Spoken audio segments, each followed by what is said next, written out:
Hello everyone, thank you for attending this talk. I'm Srishti Palani, a PhD student at the University of California, San Diego, and this is work I did last summer at Microsoft Research with my co-authors Adam Forney, Shane Williams, Kevin Larson, Irina Spiridonova, and Mary Morris. This paper is about what eye tracking and search log data can tell us about how dyslexia impacts web search. Search engines are used by millions of people every day to accomplish a variety of tasks. Most of the pages we encounter are like these ones I found searching recently. Notice how information-rich these search engine results and web pages are. However, it is really challenging for 15% of the world's English-speaking population that has dyslexia to process the information on these pages.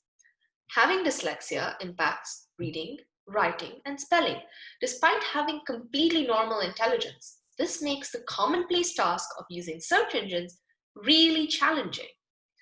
Prior research analyzing search log and self-report data demonstrate that using a web search engine is more difficult for people with dyslexia than those without. People with dyslexia report struggling with generating and refining keywords, determining which results to open on the search results page, and making sense of even sought after content. In this study, we aim to build on this body of knowledge by capturing the eye gaze patterns of searchers with and without dyslexia as they formulate queries, triage the results, and extract information. All of this is done using, while the searchers are using Bing, which is a modern English language interactive search engine. Our research questions ask if there are any differences between the gaze patterns of searchers with and without dyslexia. And if there are, what do these differences reveal about the challenges faced and strategies used by the searchers in these two search groups? To address these research questions, we designed a study that captures the eye gaze patterns, search logs, and the self-reported experience of people as they use Bing. When each participant arrives in the research lab, the experimenter reviews the entire study procedure with the participant and proceeds to calibrate the eye tracker for them. Then participants are asked to complete 6 search tasks. For each task, they're given about 10 minutes. During this time, the experimenter reads out the backstory of the search task out loud. An example search task is, you recently watched a show on the Discovery Channel about fish that can live so deep in the ocean that they're in darkness most of the time. This made you more curious about the deepest point in the ocean. What is the name of the deepest point in the ocean bed? Once they were done searching for the search task, the experimenter then administers an oral version of the NASA Task Load Index and asks them about their prior domain experience, which is how much did they know about this coming in? And asks them about their experience, any particular challenges faced when doing the task, or any strategies used. All of the instructions are given verbally so that reading difficulties do not impact the understanding of tasks, as well as to avoid giving participants clues regarding the spelling of search queries. The study was divided into 3 phases. Across each phase, we focused on a different stage of the information search process. This is an example of one of the tasks in phase 1, where we asked them to understand how are the ATP rankings determined. Here you can see the searcher composing a query, looking at the search bar and the autocomplete suggestions. This is an instrumented view of the participants' eyes being tracked. This view is not what participants interacted with. It was more for the research team to view. Here you can see the eyes reading currently the snippet of the first search result, and then they're moving to the title of the second search result, clicking that, and going to the particular web page. As I mentioned before, each phase in the study looks at a different phase in the information search process. In phase 1, like in the search task we just saw, we let people formulate and reformulate as many queries as they wanted, because here we were focused on analyzing the different query formulation patterns. However, in the second and third phases, particularly we controlled for query formulation because, for example, in the second phase, we were focused on the search results triage particularly. So we control for query formulation by presenting a pre-populated search results page with a fixed query and observe how people choose which parts of the search results page are more relevant to answer the task. They can do this by opening a link or by just reading snippets on the results page. They don't have to open any links.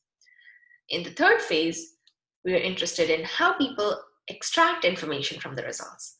So in that case, we present them again with a pre-populated search results page with a fixed query like we did in phase 2. But here we ask them to open at least 3 web pages from the search results page, hoping that there's an overlap in many participants looking at particular web pages, which will allow us to compare information extraction behavior from web pages. We recruited participants using paid social media ads and by reaching out to organizations related to dyslexia, including a special education secondary school. Half of the recruited participants had a medical diagnosis of dyslexia. They were fairly balanced across age groups as teenagers and adults. 9 of the participants were male, while 18 were female. For our apparatus, we used the Tobii 4C eye tracker with the license for data recording and instrumented a browser extension which let us see what exactly they were looking at on the screen. Before we delve into our exciting results, I just want to note that there are a lot more results that we report in the paper, but in the interest of time, I'll go through and highlight just a few. Please go read our paper to learn more about the results as well as the design insights from these findings to make search more cognitively accessible, especially for those with dyslexia.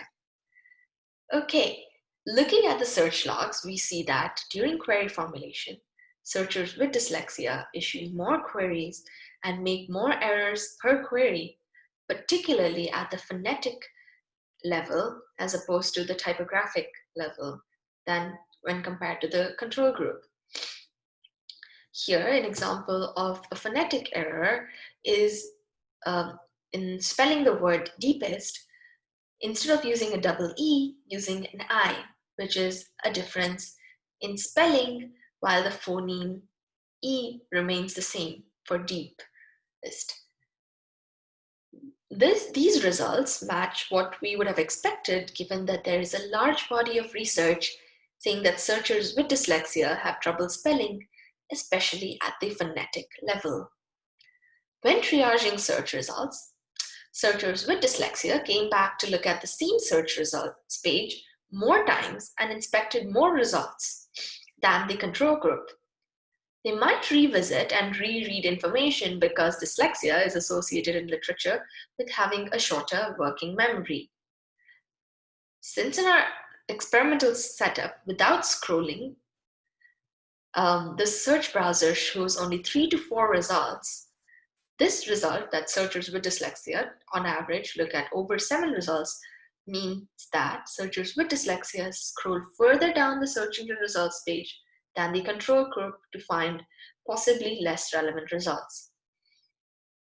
This result here is in agreement with previous literature that suggests that searchers with dyslexia might have more difficulty eliminating irrelevant results on the search results page. Okay, now going into the exciting eye tracking results. Searchers, when looking at the differences in eye gaze patterns in the eye tracking logs, we classified the eye gaze patterns into 4 particular types. The first type is the commitment fixation pattern on the left. Here, searchers fixate on all or most of the content on the page. This pattern demonstrates traditional reading and not scanning. This is the most effective for reading comprehension. Here, in the image in black, you see the page outlines of the different page elements, and in red, you see the different fixations where the participant's eyes stop to process information. Here you see that the red marks in the commitment fixation pattern are almost covering all of the body of the page. On the other hand, you see in the F-shaped pattern, the fixation red dots are similar to the letter F. Text on the left and towards the top of the page is read more than text on the right or on the bottom of the page. Third type of fixation pattern is the layer cake pattern. It's very similar to the F-shaped pattern, but here the fixations are really centered on the headings and subheadings. Searchers go from heading to heading until they locate the heading or part of the page that they're interested in. At that point, there are a lot of fixations in that particular part. It is the most effective scanning pattern.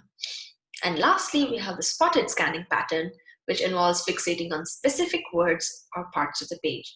Searchers might choose these spots because either it stands out with bold and large text, or because word shapes particularly might resemble words that they're looking for to answer that task. Looking at how searchers with dyslexia and without dyslexia examine a search engine results page, we find that searchers with dyslexia mostly use the commitment scanning pattern for examining a search results page.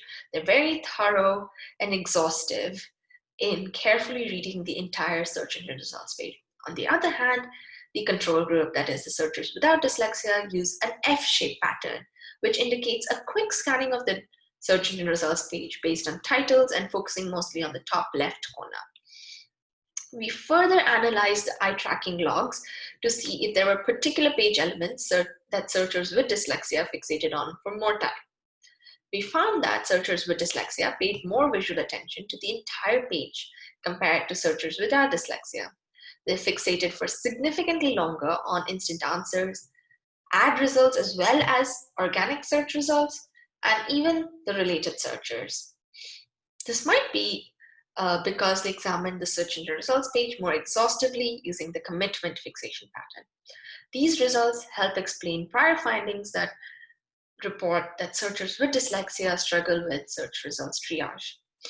While we expected searchers with dyslexia to pay more visual attention to bold fonts and images than the control group, because they often, literature says that they help make a page more readable, we did not find any significant differences. However, when we asked the participants in the post-task questionnaire, they said that they do rely on these features, or maybe just not significantly different than the control group. The results that we get from the scanning patterns used during when examining a web page is very similar to how searchers examined the search engine results page. Searchers with dyslexia mostly use commitment scanning pattern, whereas searchers without dyslexia mostly use an F-shaped pattern. Furthermore, these results confirm that searchers with dyslexia exhibit different gaze patterns than the control group, and that this might indicate searchers with dyslexia struggle with information extraction. There are many opportunities for future work, particularly for the first is we did not allow searchers to use any assistive technology or change any of the default display settings of the browser. While this helped us control the visual interface and compare across many different participants, at least 2 of our participants mentioned that they often use additional assistive aids for increasing the readability, for example, by zooming particular parts. In future work, we would like to evaluate the impact of searchers with dyslexia using different aids during web search. Second, in this study, we examined fixations, which is how long your eyes rest on a point to process the information. Fixations paint a very detailed picture, as we just saw in our results. However, in the future, we are curious to know, to study the saccadic patterns, which is how the eyes rapidly move between 2 fixation points. Lastly, for our study, we ensured that all participants with dyslexia had a medical diagnosis of dyslexia. However, dyslexia is a spectrum disorder. And in the future, we would like to study how different subsets of dyslexia symptoms impact web search. In conclusion, this paper is the first to present findings from gaze data collected from English-speaking searchers with and without dyslexia, using a modern interactive search engine and looking at the entire search process: query formulation, search results triage, and information extraction from web pages. The gaze patterns and search behavior demonstrate that searchers with dyslexia have more spelling errors, particularly phonetic errors during query formulation. They look further down the search engine results page and use less efficient scanning patterns than searchers in the control group. There are a lot more results that we report in the paper, and we also share design insights for improving web search for people with dyslexia based on our findings. Please go read our paper available here at this link at aka.ms dyslexia SIGIR to know more about how to improve the cognitive accessibility of search engines and web documents. Thank you. I look forward to your questions and feedback.